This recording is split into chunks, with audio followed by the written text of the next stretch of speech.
and get started. As more people come in, we can let them in and they can join on in. But if we haven't met, my name is Will Stewart. I am the Executive Director of Stay Work Play New Hampshire, and we're a statewide nonprofit whose mission is to attract and retain more young people here in the Granite State. So I just wanted to thank everyone for joining us today for part 2 of Stay Work Play's Back to Business series, which aims to help those seeking employment to navigate the job market during these very unprecedented times. Today's webinar is going to focus on finding a job during a recession, which, as you may know, the National Bureau of Economic Research, which I'm sure we all follow very closely, officially declared last month that we have a recession upon us. So it's going to be an informative and actionable presentation, just like last week's was, I am quite sure. And following the presentation, we're going to have a live Q&A session. So be sure and use the comment section below to share any questions you have at any point during the presentation. So with that, let's get started. If you took part in last week's presentation, you'll already know today's presenter. Ariella Coombs is a career growth specialist with Work It Daily, where she helps people with their career planning and job search strategy so they can achieve satisfaction and success in their careers. Her advice has been featured in more than a dozen online publications, including TeenVogue, Business Insider, Forbes, H&R Block, Elite Daily, and more. Ariella has been actively involved in local organizations and groups since graduating from the University of New Hampshire in 2012. She served on the board of Catapult Seacoast, the region's Young Professionals Network, has written for Stay Work Play's blog, and has served as president of the UNH Seacoast Alumni Network. She's also an alum of Leadership Seacoast. So please join me in welcoming Ariella Coombs. Ariella, the floor is yours. Awesome. Thanks so much, Will, and thanks Stay Work Play for having me. Again, if you were here last week, you know how I get geek out on this stuff, right? I love talking about it. I really enjoy doing these presentations, and I'm super excited to take your questions at the end. So definitely throw those in the chat when you think of it, and we'll be sure to make some time at the end to get to them. So with that, let's dive in. I know this can be a heavy topic, but we'll make it a little fun today, okay? I promise you, it's not that bad. We're gonna get through it. Okay, so obviously, as Will mentioned, we're in an economic slump right now, AKA a recession. Not super fun, but here's the thing, recessions, they happen, they're gonna happen again, and if you have a plan in place, if you have a good strategy for your career, and you actually take time to plan out your career when these things happen, or before they happen, I should say, you'll be fine. You'll be totally fine. Obviously, recessions can be ruthless because unfortunately, if you don't have a job, it can make it very difficult to find one. And if you do have a job, it can make it very difficult to keep it, you know, with mass layoffs, hiring freezes, all that unfun stuff happening during recessions, it can make it very challenging to navigate these things. That said, again, if you have a good plan in place and you use this strategy that we're going to talk about in a little bit, you're going to be fine. You're going to be totally fine and you'll make it work. You'll navigate it. Now, I first want to go over some situations that you might find yourself in during a recession so we can kind of understand, you know, where you're at and where you might end up. So the first situation is you're feeling trapped in a job that you hate. Okay, so during recessions, obviously, you probably are feeling like, you know, should I stay with this job? I'm miserable. It's not really working for me, but I don't want to go and take a chance on something or put myself out there and have it backfire. So you end up feeling very trapped in jobs or roles that just aren't serving you anymore. So you just feel like there's no way out, especially with everything going on. The other situation is you're getting laid off, right? You got laid off from your job because the company had to cut costs and, you know, just do whatever it can to stay afloat and survive. So, you know, there's a chance, especially with all this COVID stuff going on, that you were laid off from your job. And we talked a little bit about that last week, but this is kind of tying into the whole recession that we're finding ourselves in. But if you were laid off, this is obviously a situation that can happen.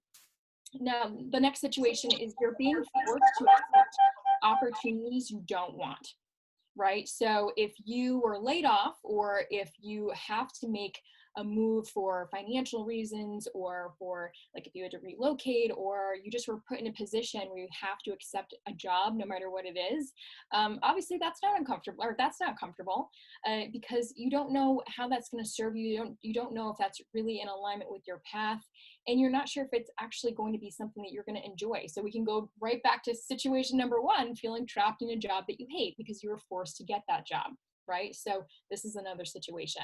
And then finally, struggling to land a job of any kind. Obviously, recessions are very tough. They're competitive when it comes to job search. So if you feel like it's absolutely impossible to get a job, and you don't know where to go, you don't know who to turn to, then we definitely need to be working in a strategy. If you're falling into any of these situations, or you feel like this is a possibility, then you're in the right place here today. Okay, so obviously these are very common. They happen all the time during recessions, during times of crisis.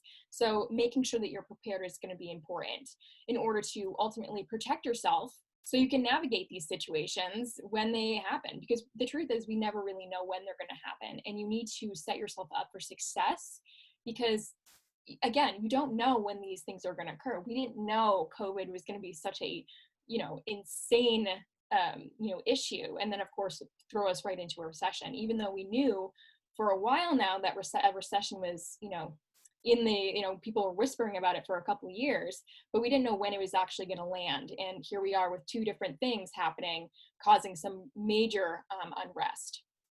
So even though we are going through all of this, even though there's a recession, even though we're dealing with COVID-19 impacts, there's always going to be opportunity regardless of what's happening in the economy, right? So if you think about it, there are some industries, some companies that are absolutely thriving right now because we've had to just shift as a society, right? And so it's just a dramatic shift in supply and demand.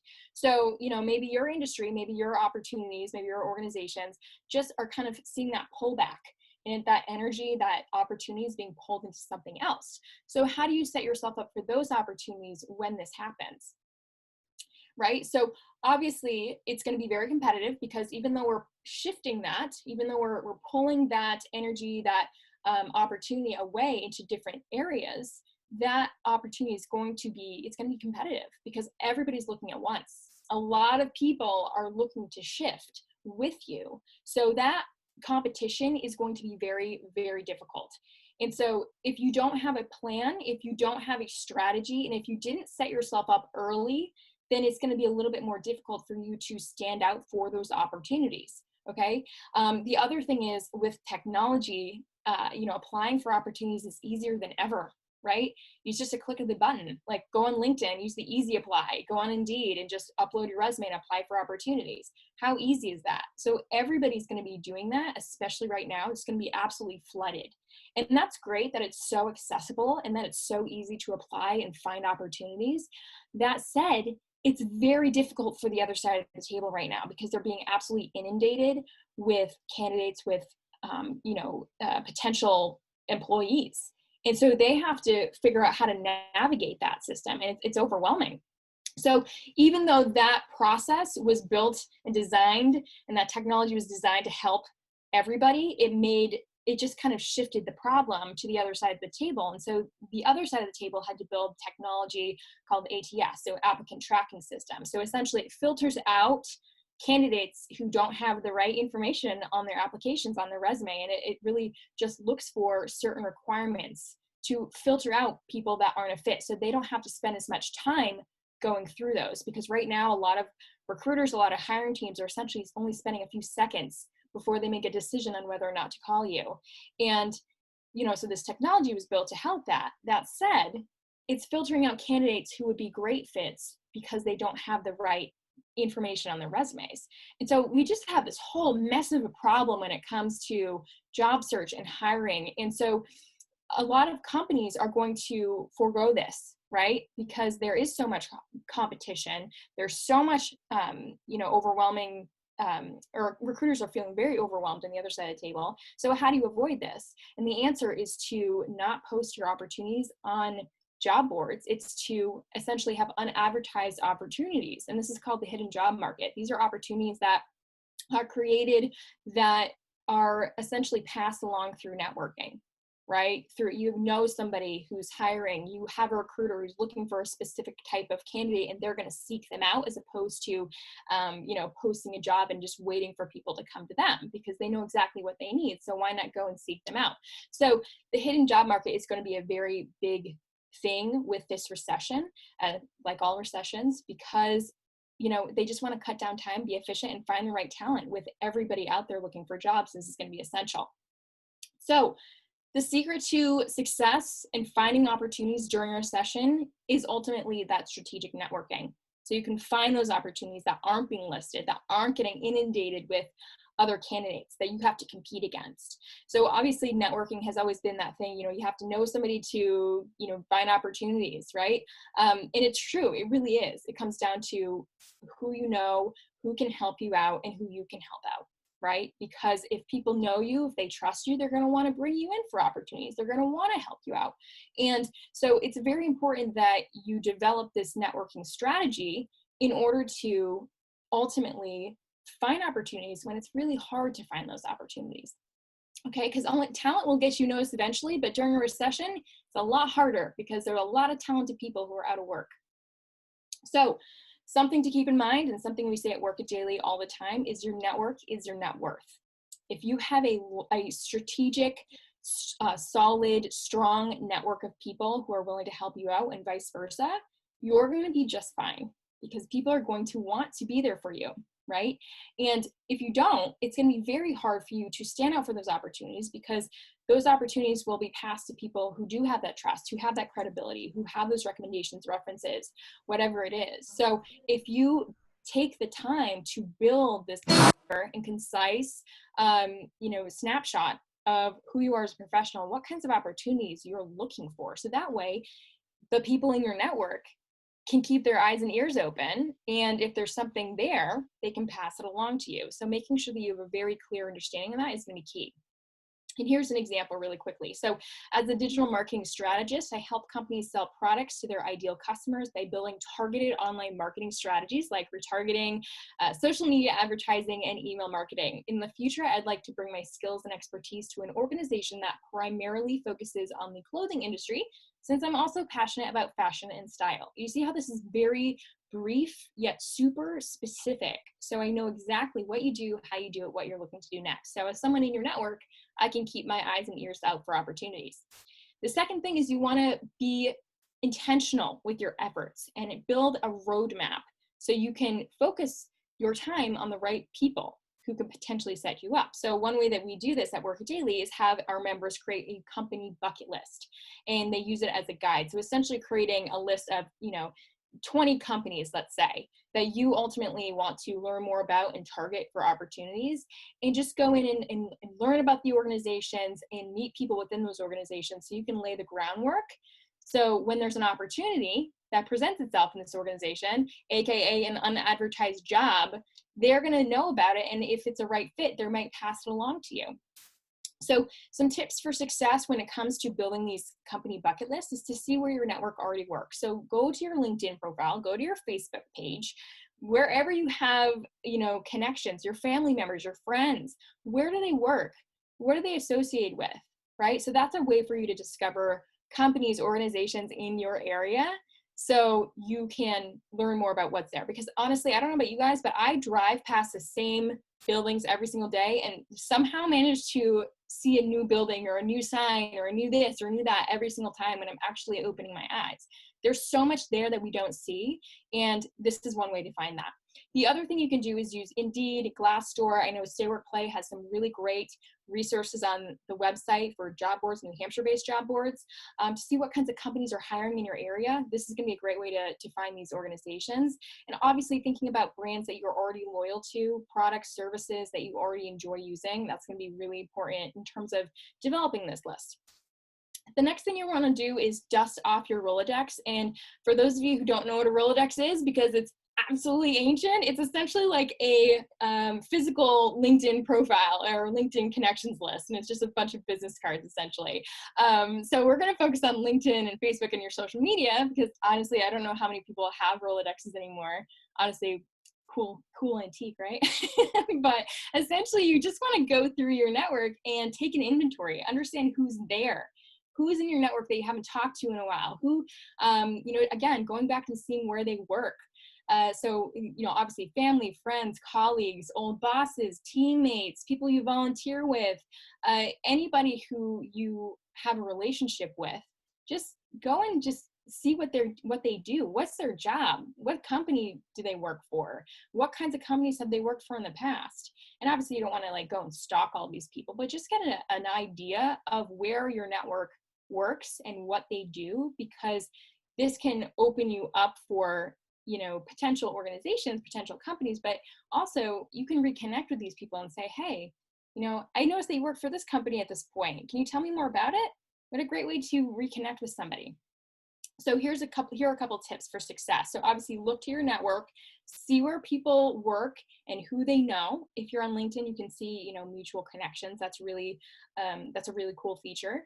And obviously you can reach out and reconnect. But the big thing here is to not ask for anything yet, other than just having that conversation, asking for a conversation. Okay. And we'll get to that more in a minute.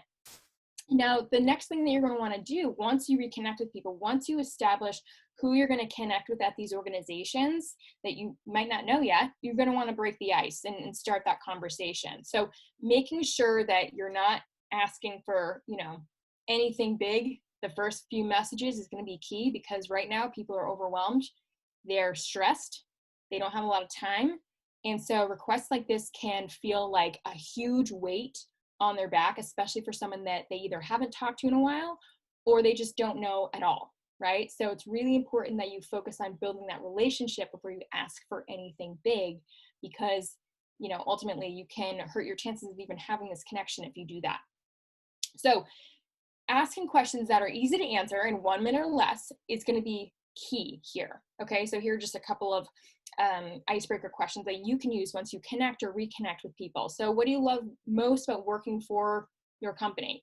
What do you do, or what do you think is the most unique thing about your company or job? What do you love most about your job? Why did you pursue this type of opportunity, right? So asking things that will get people excited. They want to feel proud about what they do. Everyone loves talking about themselves. So this is just a great way to kind of get that conversation started. And for them, if they see this question, they're not saying, oh, wow, this is so hard to answer. I don't have time for this. They can, rattle off a couple of sentences really quickly, because it's easy to talk about the stuff that you love. It's easy to talk about yourself. It's easy to talk about what you're proud of, right? As opposed to, hey, I don't know you, but let's set up a 30-minute call so we can talk, right? There's such a difference between that and, the response to that. So start here. The next thing you're going to want to do is pay it forward.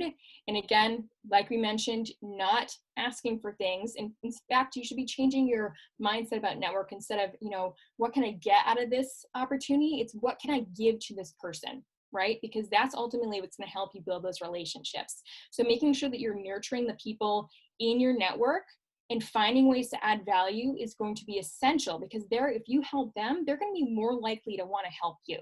Okay, so here are a few ways that you can help your network. So first, share an article or video that might interest them on LinkedIn or email or whatever it is. Reshare or like content they share on LinkedIn. So this is actually a really great strategy. It's so simple, but it's so effective, because the more that you do this, the more your name is going to stick in their mind. Like, oh, somebody commented, or somebody reshared this, or somebody liked this, or someone commented on this. And, that's going to happen the first few times. And then you're going to say, oh, well, Sally commented and Sally reshared this. And that was so nice, Sally. And then eventually it's going to be like, well, what does Sally do? I want to learn more about what Sally does. She's been so good to me and really sharing my stuff and commenting and really supporting me in that way. So I'm going to go and learn more about Sally, right? Or I know Sally, when she's in my inbox, I'm going to want to talk to her.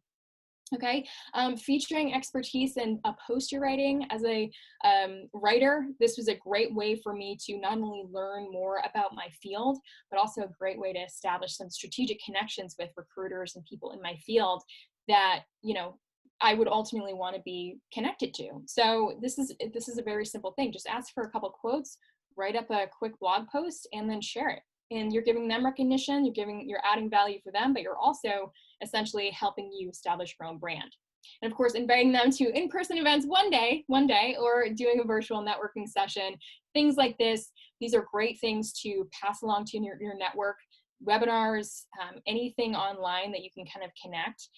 Those are wonderful opportunities to add value, but also essentially strengthen that connection, because the more that you come into contact with this person, virtually or in person, you're going to strengthen that relationship. Other ways are making introductions, nominating for awards, or inviting them to do volunteering with you, and if you serve on a certain group. This has actually been a really key thing for me in my networking. And then obviously make that strategic ask. You don't want to ask for a job here, people. I know it sounds counterintuitive. I know it sounds frustrating, but here's the thing. Sometimes people want to help you, but they're not in the position, or they don't know how. And it gets really awkward really fast.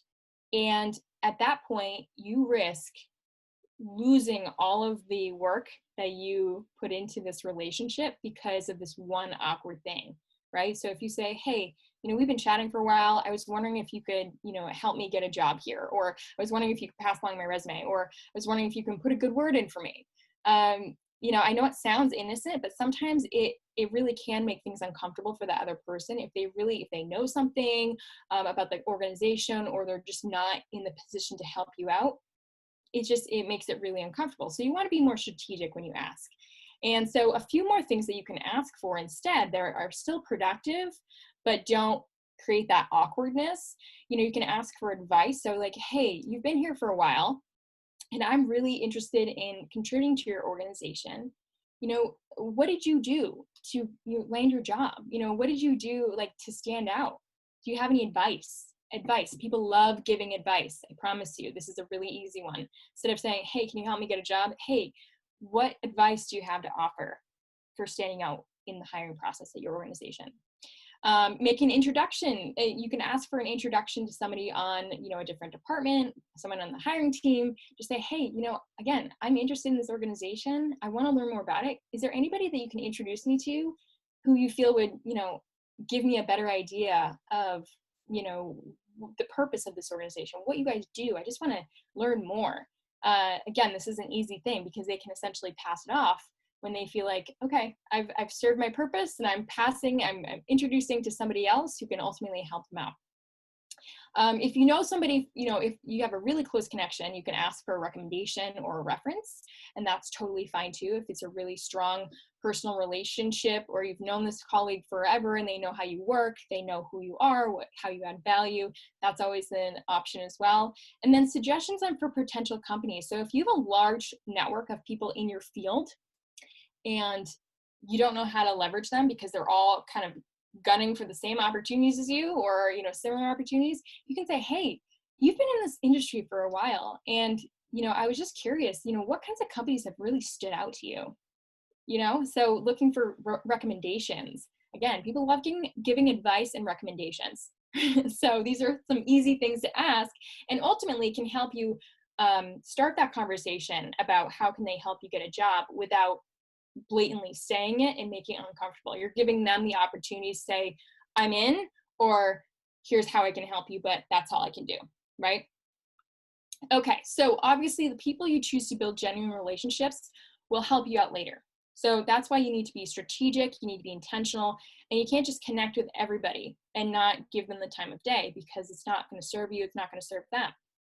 So if you want to create a recession-proof career, you need to be proactive. You need to be able to start establishing these connections and start building this network of people who you can help out, and focus on giving as opposed to getting, because once it's time for you to, when it's time for you to get help, the people who you help the most will be there for you.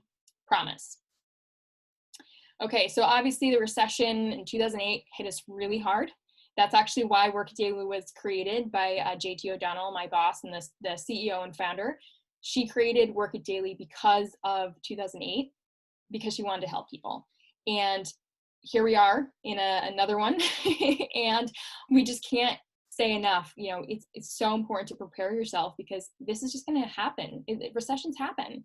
And if you can set yourself up and have a strong network, you can find those unadvertised jobs. You can get opportunities when people aren't finding opportunities. So it's really important that you do this. Now, if you want some more help, this is again just like the tip of the iceberg here. We have a whole free webinar on how you can recession-proof your career. The URL is below if you want to check it out. But essentially, it gives you insights on signs your career is going to be affected, myths, things you can do strategically outside of networking that can help you recession-proof your career. So I'd highly recommend checking it out. Again, it's free, and you know, it's definitely worth watching if you're concerned about this.